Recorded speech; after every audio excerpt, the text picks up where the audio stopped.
This is Stacy McKibben with the Master Communicator podcast, where CEOs, senior leaders, and C-suite executives share their advice. It's 6 questions in 9 minutes because the best leaders know how to share their ideas concisely and quickly. Let's jump right in. Question number one. In a few sentences, please tell us who you are and what you do. Absolutely. So my name is Terri Lewis, and I currently serve as the Chief Human Resources Officer with OneCall. We are the nation's leader in specialty network management services for workers' comp, and we have about 2,500 employees. I have been in human resources for about 25 years now, and I would describe the work as developing a deep understanding of the business strategy and the needs, and bringing the people strategies to life that drive that business forward. Then you're the perfect guest to have on the show today. This is great. I'm excited to pick your brain and see what's in there for us to take away. Absolutely.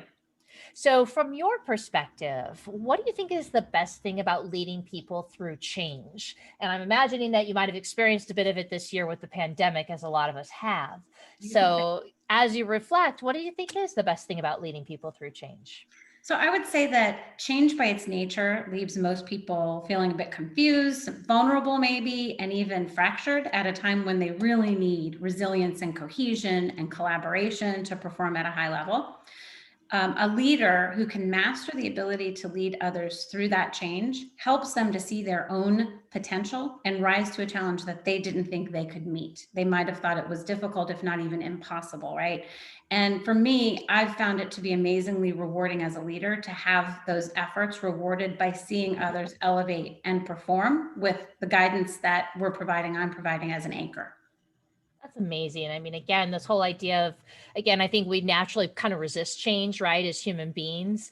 But to be able to look past that and to be able to find somebody's hidden potential and to be able to help them to realize that, that's just got to be so rewarding. Absolutely. That's beautiful. So, with that in mind, then, next question is, what piece of advice would you give to other leaders about implementing change? So I would say the first word is listen, right? Mm-hmm. The words I would use is people don't resist change itself. They resist being changed. So Ooh. if you listen, if you understand, if you provide guidance, they're going to come with you on the change journey. Several years ago, I was involved in a global transformation, and your job title, your manager, maybe your entire function, the way you did your work changed. And we met people where they were. We brought them on that journey. The leadership team didn't get on conference calls and just say, this is what you need to do differently. We got on planes and we got in cars and we went and we explained the what's in it for you, the why, what's going on in the business that makes this happen, and brought them with us on that pathway. And bringing people along that journey makes all the difference in the world to how they do through that change. I'm writing down the what and the why, right? Because I think oftentimes we tell people a lot of what to do, but not necessarily the why behind it. And the why is the motivation, right? The drive to want to do it versus the, like you said, being forced It's the upon or value being. add. It's okay. Something is shifting about my world, right? We all know that happens in life. But when it happens personally, we know why it's going on. When we're part of a giant company or even a smaller one and other people control those decisions, we may not understand that. And in a lot of cases, we can feel powerless from that. Yes, So I think you're really trying to give them some of the power back. exactly. That's awesome. Well, it's interesting. I've been reflecting this year as well, and I've been hearing a lot from other leaders that keeping teams engaged remotely has been a challenge. They're expressing that as managers, they're more stressed out because they're not being able to do that drive-by, accountability or, hearing, things at the water cooler or overhearing somebody on a phone call because they just don't have the benefit of being physically next to somebody. And they're saying that they're starting to drive people crazy with check-ins and things like that. I'm curious, what are your thoughts on that? And what have you guys done to either address that or overcome it? Yeah, I would say a couple things. Turn the camera on. I love that you and I have the camera on. It's eye contact. I don't get everything, but I get something, right? And Mm-hmm. the other thing that I'm doing, and I'm going to let the cat out of the bag here, I have purple time in my calendar, which sounds funny, but you can color code stuff. And purple time is time for me. I have a job too. I have work to get done. Put purple time in the calendar, and you know that your day may get wacky, but you have stuff you need to get done, and you have some time dedicated in your day to do it. From a one call perspective, we've done a few really cool things. We Mhm. changed our Outlook system, and it only allows meetings to be scheduled to the 25 minutes and the 55 minutes. So you Mhm. always have 5 minutes to get a glass of water, to go to the bathroom, to stand up and stretch in between your back to back to back calls. And I think that has really been beneficial to our people. We've also blocked off every other Thursday. We call them no meeting Thursdays, for people to think and work. There are no internal meetings. No one can schedule anything in the system on no meeting Thursday, which has been amazing. And then finally, we have implemented thank you Thursdays, which is another Thursday on those off Thursdays that we're not in no meeting. Thursday is a big day. It is a big day. It's a popular day, right? So on Thank You Thursday, it's like the informal get together. So if you were going to get a drink after work or have lunch together, our senior leadership team, a lot of leaders around the company, and anyone who works for the company can sign up for a slot, and we get on Zoom and we literally just talk. We might talk about somebody went skiing, someone's back from a vacation, someone else has a problem. It's not scripted, it's informal. We'll give an update on the business, and next year we're looking at adding things in like corporate scavenger hunts and cultural things to bring that to life as well through these these Thank You Thursday evening events that we do.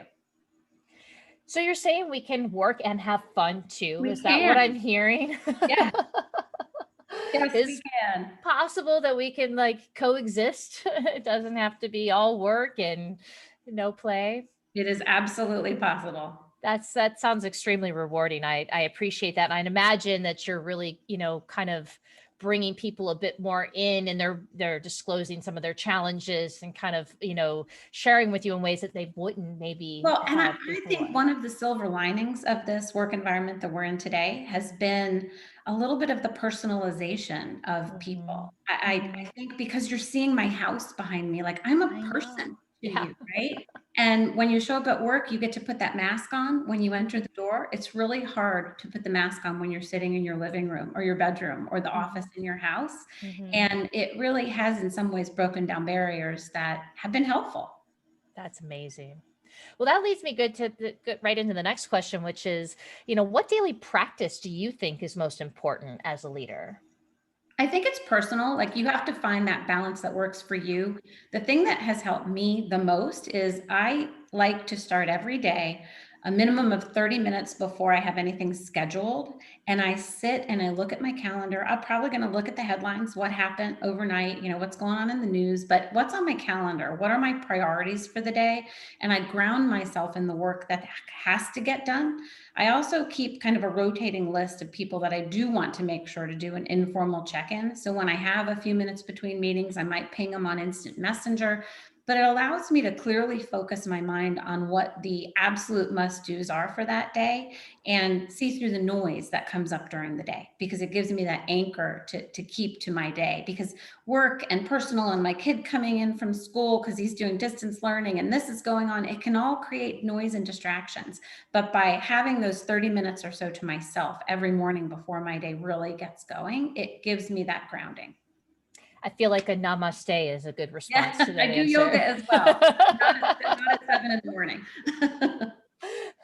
But I like your grounding, your sense of Yes, awareness, and, really trying to create that centered calm from which we operate from, as opposed to the frenetic way with which we can often begin our days. exactly. It's a segue. The words that I use to try and guide my life are grace and purpose. And it Mhm. really all kinds of goes into that same statement, right? Make purposeful decisions, deal with the outcomes with grace. Love it. All right, magic question number 6. What other Yep. successful business leaders like yourself should be on the podcast? Who else should we be paying attention to out Well, there? first, thank you for calling me a successful business leader. I think it's a daily goal, right? There's a former colleague of mine. Her name is Jenna Dobbins, and she leads a global team today, just like I used to. And she has some of the most amazingly creative ideas I have ever heard. So one of the things she recently shared with me is that when she's having one-on-ones, if there aren't slides or pages to share on a video camera, they take a walk together with their phones and they have their one-on-one getting some exercise, some fresh air, and some activity together. And it really helps bring her and her team closer together. I just love that idea. And you don't get stuck at your computer all day. Ugh, and how many of us are getting that Zoom fatigue these Yes, days where you're ma'am. just like, Absolutely. Right. Yep. That's amazing. Well, gosh, Terry, it has been such a pleasure having you on the show. I feel like you and I could do this like for another 30 minutes. But we have our goal of 6 questions in 9 minutes. So I'll leave that for the audience to find you, in which case, that leads me to my question. How could people reach out to you and find you if they wanted to ask more questions or understand a little bit more about who you are? Absolutely. They can find me on LinkedIn, and I am happy to respond to anyone who wants to chat. That's great. Well, folks know I'll put your link up there in the description so they'll be able to click in there and find you right away. And again, it's been such a pleasure to have you here, and hopefully you'll come back and join us again soon, Thank and you. share more of your great wisdom with us. I appreciate it.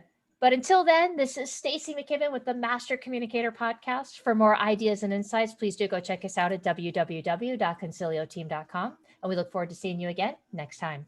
Take care.